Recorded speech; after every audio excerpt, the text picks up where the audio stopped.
ማዘርጋ እንደውል አራራፍ በእናት እሺ እውነቱን ልንገር አልኩሽ ከሰሞኑ ዘማሪ ይትባረክ ታምሩ ከእህታችን ሐዊ ጋር የቀለበት ስነ ስርዓታቸውን እንዳደረጉ እንግዲህ ይታወቃል።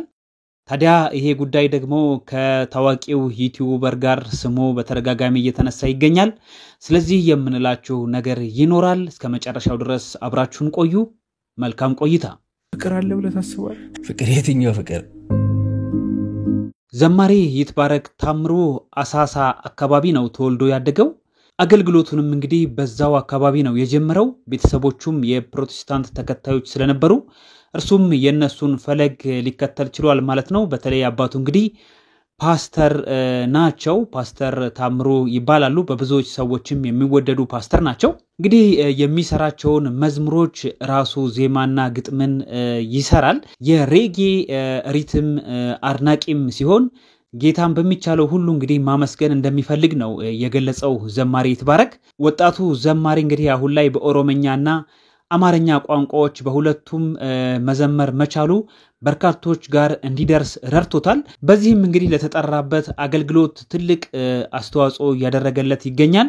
በሚያዘጋጃቸው ኮንሰርቶች ላይም በርካታ ሰዎች ተገኝተው የምስጋናው ተካፋይ ሆነዋል። ወንድማችን የዚህ ትልቅ ጸጋ እንዳለውም ለመገንዘብ ችለናል። ከሰሞኑ ደግሞ ሐዊ ከተባለች ወጣት ጋር እንግዲህ የቀለበት ፕሮግራማቸውን አድርገዋል።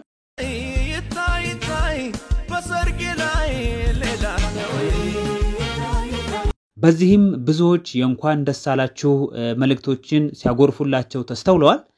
እህታችን ስሟ ሐዊ ይባላል። ቀደም ብዬ እንዳነሳሁት በንግድ ሙያ ላይ ተሰማርታ የምትገኝ ሲሆን ቦሌ ብራስ አካባቢ የፀጉር ወይንም የሂውማን ሄር መሸጫ ቤት ከፍታ እየሰራች ትገኛለች።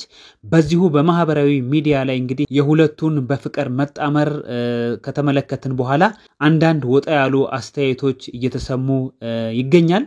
ባለፈው ከዘማሪው ጋር እንደዛ ቀለበት ፕሮግራም ስታደርጊ ስትሳሳሚ ምናምን ስንቱን መሰናክል ሆናችሁ ነገ ደግሞ ሃይባይ የለም የሆነ ቤተክርስቲያን ላይ በቅድስና እንደኖረ ሰው በእግዚአብሔርና በህዝብ ፊት ቃል ትገባላችሁ። በተለይ ሐዊ ከአለባበሷ ጋር ተያይዞ ብዙ ትችቶችን እያስተናገደች ትገኛለች። እንደምትመለከቱት አለባበሷ ከጉልበት በላይ የሆኑ ቀሚሶችን ስለምታዘወትር ክርስቲያናዊ የሆነ አለባበስ አይደለም። አረማመዷም ቢሆን ስርዓት ይጎለዋል እየተባለች ነው የሚገኘው። የቀለበቱም ቀን እንግዲህ በአደባባይ ከንፈሩን ስትስመው ነበረ። ነገር ግን ስለዚህ እርምት ልትወስድ ይገባል፣ ክርስቲያናዊ በሆነ ተግሳጽ እንመክርሻለን የሚሉ ክርስቲያኖች ተበራክተዋል ማለት ነው። ለሌሎች አራያ መሆን ሲገባችሁ እንዴት ለሌሎች መጥፊያ ትሆናላችሁ? በህይወታችሁም ተምሳሌት መሆን አለባችሁ። ወንድማችን ዘማሪ ይትባረክ በጣም የምንወደውና የምናደንቀው የዘመናችን እንቁ ስጦታ ነህ። ይህንን ነገር ቶሎ ብለህ አስተካክል። ቀደም ካሉት ከታላላቆቻችን ስርዓትንና ጌታን እንዴት መምሰል እንደሚገባን ከነሱ እንግዲህ ልንወስድ የሚገባውን ነገር መቀበል አለብን ሲሉ ብዙዎች ቁጣቸውን አሰምተዋል ማለት ነው። ሐዊ ከዚህ በፊት እንግዲህ ከዩቲዩበሩ ባቢ ጋር የፍቅር ግንኙነት እንደነበራትና እሱን ከርታው ወደ ይትባረክ እንደሄደች ቢገለጽም ባቢ ግን በዚህ ዙሪያ ምንም ያለው ነገር የለም። እርግጥ ነው አብረው የዩቲዩብ ቪዲዮዎችን ሰርተዋል። ከሷ እናት ጋርም እንግዲህ ቀረቤታ እንደነበረውና ከሐዊ ጋር ምናልባትም ፍቅር ጀምረው እንደነበረ የሚያሳብቁ ብዙ መረጃዎች አሉ። በአንድ ወቅት ተንበርክኮ ቪዲዮ እየሰራ ቀለበት ካደረገላቸው ሴቶች መሃል አንዷ እንደነበረችም ነው ልንመለከት የቻልነው። በጣም ግልጽ ነኝ የተሰማኝ ነው። እድሜሽ ስንት ነው? ከባቢ ጋር እንግዲህ ግንኙነታቸውን ከተው ገና 6 ወርም አልሞላቸውም ነው የተባለው። ሐዊ በዚህ ፍጥነት እንግዲህ ከዘማሪ ይትባረክ ጋር ቀለበት ማሰሯ የፈጠነ ትውውቅ ነው ቢያስብለውም ነገር ግን ደግሞ ይትባረክና ሐዊ የፍቅር ግንኙነታቸውን መች እንደጀመሩ በግልጽ የታወቀ ነገር የለም። ምናልባት ከባቢ ጋር የመዝናኛ ቪዲዮ ብቻ ለመስራት ሊሆን ስለሚችል ቀድሞውንም ከይትባረክ ጋር ቆየት ያለ የፍቅር ግንኙነት ሊኖራቸው ይችላል።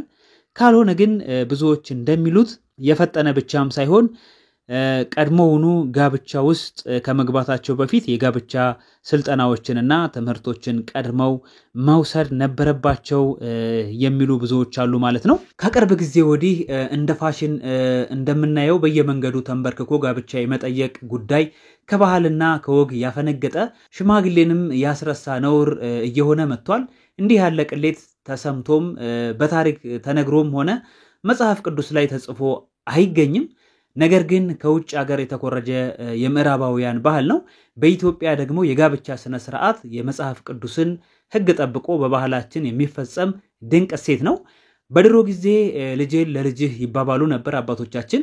ያቀርቶ አሁን ሁለት ጥንዶች ከተግባቡ በኋላ ወንድ ከቤተሰቦቹ ጋር ተማክሮ ወደ ሴቷ ወላጆች ጋር 3 ሽማግሌ ይልካል። ሽማግሌዎች ተዘዋዋሪ ጥያቄ ተጠይቀው ከተፈቀደ በኋላ ደስታውን ለወንድ ቤተሰብ ይነግራሉ። አስቀድሞም ማጫ ይመታል፣ ጉማ ይኖራል። የሰርጉ ቀን ከተቆረጠ በኋላ በሁለቱም ወገን ድግስ ይጣላል። ሰርጉ በቤተ ክርስቲያን ከሆነም ያው የሚታወቀው ስነ ስርዓት ይከናወናል። ከቤተ ክርስቲያን ውጪ ከሆነም ባህል ወጉን ጠብቆ ይፈጸማል። ወንድ ሚዜዎችን ይዞ ሙሽራውን ያመጣል። ምላሽም እንደተጠበቀ ሆኖ መጽሐፍ ቅዱስ ስለ ጋብቻ እንግዲህ ከተጋቡ በኋላ ሁለቱም አንድ አካል እንደሆኑ፣ መፋታት ክልክል እንደሆነ፣ አንድ ወንድ ለአንዲት ሴት እንደሚገባ፣ ለጾምና ለጸሎት ካልሆነ በቀር አለመለያየት እንደሚገባ፣ ድንገተኛ ግጭት ቢከሰት ወዲያው መታረቅ እንደሚገባ፣ በሞት ካልሆነ መለያየት እንደሌለ እያሉ እንግዲህ በብዙ ምዕራፎች የተጠቀሱ ቁልፍ ነገሮች አሉ ማለት ነው። በሌሎች ሃይማኖቶችም የየራሳቸው የሆነ የጋብቻ ስነ ስርዓት አላቸው። እንግዲህ ከባህልና ከወግ ጋር እሴታችን ይሄ ሆኖ ሳለ ሽማግሌ ተልኮ ጥሎሽም ተጥሎ ዘመድ አዝማድ በተገኘበት በአደባባይ መጋባቱ ቀረና መንገድ ላይ ተንበርክኮ ታገባኛለህ ታገቢኛለሽ ማለት ግርማ ሞገስ የሚያሳጣ የለየለት ቅሌትን እብደትን የሚያስከትል ነው እየተባለ ይገኛል። ይባስ ብሎ አሁንማ ሴት ክብሯን ዝቅ አድርጋ እየተንበረከከች ትገኛለች። አዳም ለሔዋን ስጦታ እንዳበረከተ ነው የሚታወቀው እንጂ እንደዚህ አይነት ታሪኮች ግን ከዚህ በፊት ያልነበሩ ናቸው። አንዳንዴ አማረብን ስንል ልንበላሽ እንችላለን። ስልጣኔ ይመስልና ባህልና ወግ ስንጥስ አይታየንም። ስልጣኔ የራስን ጥሎ የሰውን አንጠልጥሎ አይደለም። ስለዚህ የራስን ጠብቆ ከሌላው ደግሞ ጠቃሚውን ለይቶ መጠቀም ይገባናል። በእርግጥ እንግዲህ እነዚህ ሁለት ጥንዶች ገና ወደፊት ሰፋ ያለ ዝግጅታቸውን እንደሚያደርጉ ይጠበቃልና በዛ ላይ ደግሞ አድናቂዎቻቸውን እንደሚክሱ እንደዚሁም መላውን የኢትዮጵያ ሕዝብ ማለት ይቻላል ብዙዎች ይወዱታል በመዝሙሮቹ ወንድማችንን እንደሚክስ ተስፋ እናደርጋለን። ለአሁን ግን ያለን መረጃ ይሄንን ይመስላል። ላይክ፣ ኮሜንት፣ ሼር ማድረጋችሁን አትርሱ። ሰብስክራይብ ማድረጋችሁን እንደዚሁ አትዘንጉላለው። መልካም ቆይታ